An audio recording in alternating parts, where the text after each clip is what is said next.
జీవితంలో ఎప్పుడైనా ఇలా అనిపించిందా?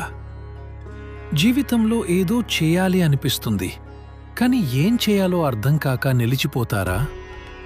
చేస్తే ఒత్తిడి, చేయకపోతే అసంతృప్తి. అలా అయితే మీరు అర్జునుడి స్థితిలోనే ఉన్నారు. అర్జునుడు ఇంకా సందిగ్ధంలోనే ఉన్నాడు.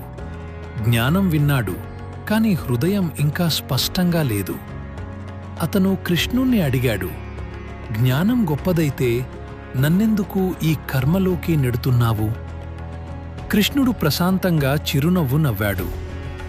ఈ ప్రపంచంలో ఎవరు ఒక్క క్షణం కూడా పనిచేయకుండా ఉండలేరు. ప్రకృతి మనల్ని ఎప్పుడూ కర్మలోకి నెడుతుంది. పని వదిలేయటం స్వేచ్ఛ కాదు, అది బలహీనత. బయట పని చేయకుండా ఉన్నా లోపల కోరికలు ఉంటే అది నిజమైన వైరాగ్యం కాదు.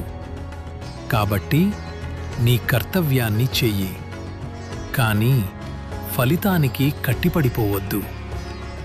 ఫలితం కోసం పనిచేస్తే భయం వస్తుంది, కోపం వస్తుంది, నిరాశ పెరుగుతుంది.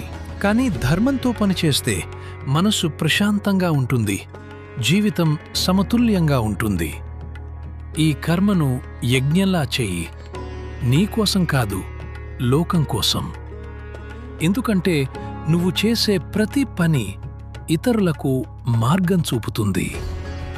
గొప్పవారు ఎలా జీవిస్తారో లోకం కూడా అలాగే అనుసరిస్తుంది.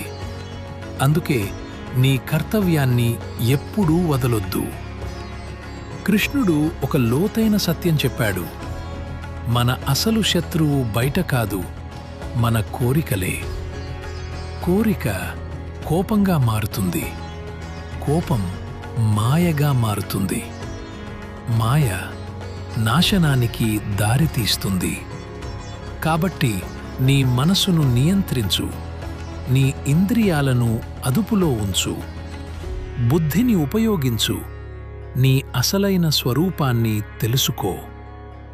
మీరు పనిచేస్తున్నారా, లేక ఫలితాల కోసం మాత్రమే పరుగెడుతున్నారా? ఒక్కసారి ఆలోచించండి. కర్మ చెయ్యి, ఫలితాన్ని వదిలేయి. అదే కర్మయోగం.